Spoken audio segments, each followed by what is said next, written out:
Number 9. I'm telling you, this is radical. We are wrapping up. Yeah, we got a couple things here. 1,000 orgasms in a year. This is for females, huh? I mean, Married. men, yes, married now. Married females. 1,000 orgasms a year is not an unreasonable goal. Did she say 1,000? Yep, 1,000. Did she say really? Really? And again, don't believe the lie that that's just not me. Women get stigmatized as that she might be able to orgasm. And if she can orgasm, that it might take 10, 20, 30, 40 minutes.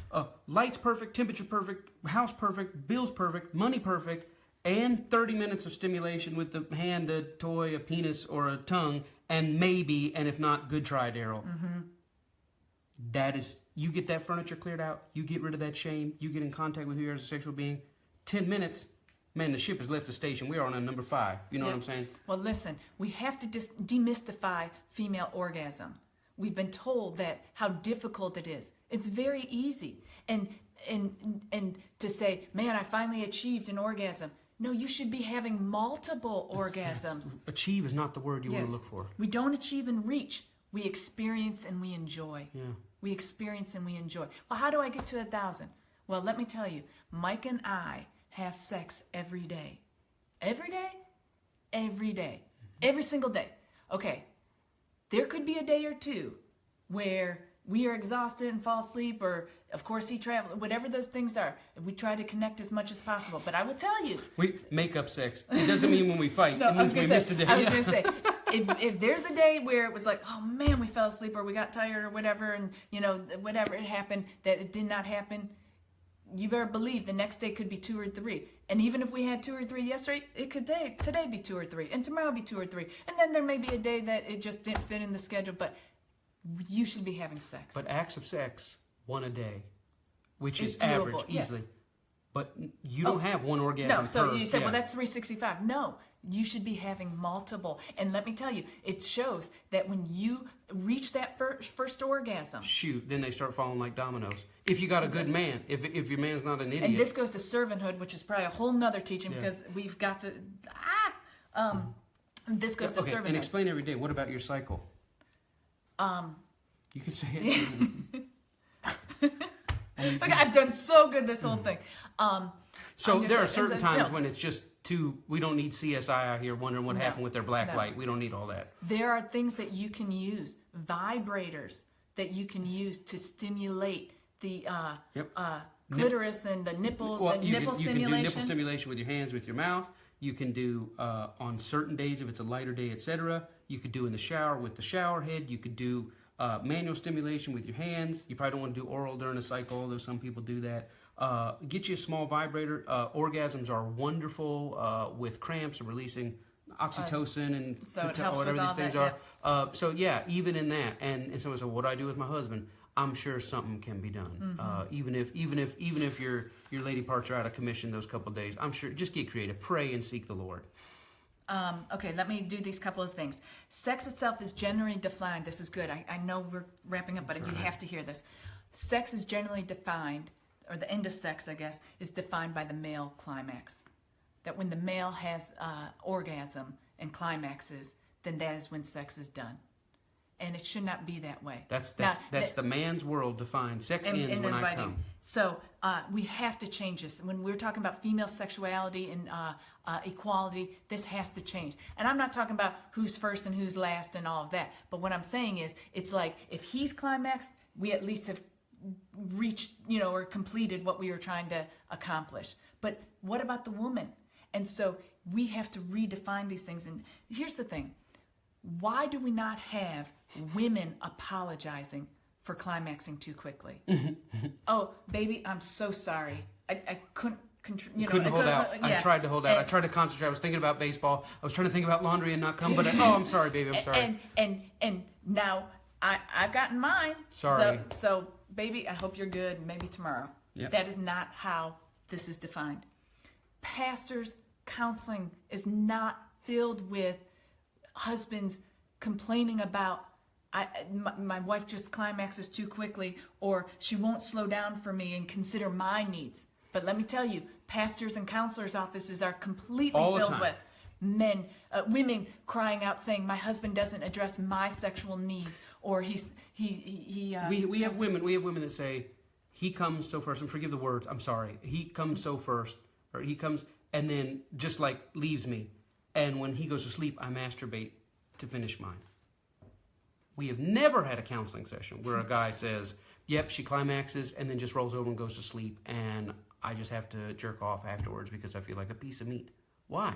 Because we're trained. The man is the earth, and everything sexually goes around him. That is not how God created it. We are not in counseling going, now listen, Tammy, slow down. Phil has needs. You hold out until and once we never have to tell a woman to slow down, because women are always seen as, why aren't you doing it? I'm trying. You take too long. When do we set the clock by when the man climaxes instead of by when the woman climaxes? I was going to say, how ridiculous would it be if men were walking around and saying, I really enjoy having sex. I don't get a chance to orgasm, but I enjoy just the closeness that I get. But that's what women get subject to. Yeah. I didn't get my needs met and my desires met, but I just enjoy the closeness and what we can share and the bond we create. That's not how it is. It's backwards, and we've got to get this thing set right. That person just brought up a myth that it's easier for a man to climax too. No, it's not.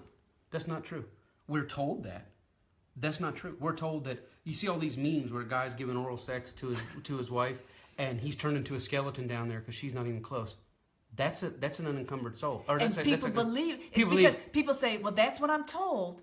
And that must just be how. So that must be true. They sell themselves short. That must be true. It's so hard for me. And honey, I know you're really trying hard. And when we first got married, we would have sex, and I was like, well, if you want me to take longer, I can. No, it's okay.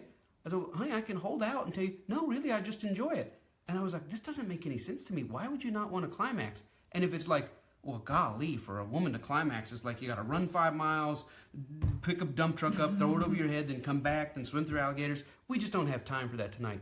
When the soul is clear, and I'm not saying that Connie, well, her body started to change, her hormones started to change. I'm talking about nothing to we do with went to bed. This is the truth. We had sex after this conversation. It was a breakthrough conversation. I had never known her before. She had never even said these things to me. She had never admitted them or talked to anybody. She laid her burdens down.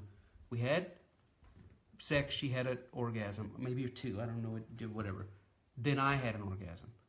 And typically that's where it ends. I've always made sure you were, even back when... And if I didn't, it was only because I said... She said, no, I'm okay tonight. As soon as I came, she was like, could we go back to doing that other thing again? Because I would like some more. I was like, who are you and what have you done to my wife? The giant boulder had been pushed off her soul. She was never the same. It wasn't, well, her lining changed and her hormones changed and the kids got out of the house. It was in the same night of a conversation we had and went and got in the bed. Changed. So instantly. The orgasm for a female is not way off. Well, I was always told it was way off. Then you need to renew your mind, because women are sexually wondrous, but they're not a complex mystery that can't be solved. When you get in touch, it's floodgates. It's yes.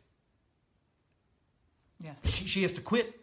Her body won't quit. She just has to just quit or bow up in a knot and need a chiropractor. Let me say this last thing about orgasm.